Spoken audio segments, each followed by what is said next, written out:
ಯಾವುದೇ ಸ್ಥಳವಾಗಲಿ ಅಷ್ಟು ಸುಲಭವಾಗಿ ಪುಣ್ಯಕ್ಷೇತ್ರವೆಂದು ಕರೆಯಲ್ಪಡುವುದಿಲ್ಲ. ಅದಕ್ಕೆ ಗುರುಗಳ ಸಾಧನೆ, ಮಾರ್ಗದರ್ಶನದ ನೆರವು ಬೇಕು.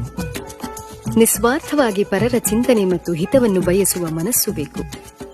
ಸರ್ವಕಾಲಕ್ಕೂ ಒಳಿತನ್ನೇ ಮಾಡುವ ಶಕ್ತಿ ಬೇಕು.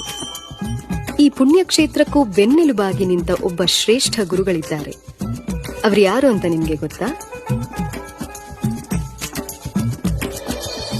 ವೈಯಕ್ತಿಕವಾಗಿ ಒಳ್ಳೆ ಸ್ವಾಮಿ ಸಾಧಕರಾಗಬೇಕು, ನಿಶ್ಚಯ ಬೆಳೆಸಿಕೊಳ್ಳಬೇಕು, ಸಮಾಜ ಸೇವೆ ಮಾಡ್ತಕ್ಕಂಥ ಮನೋಗುಣಗಳಾಗಬೇಕು.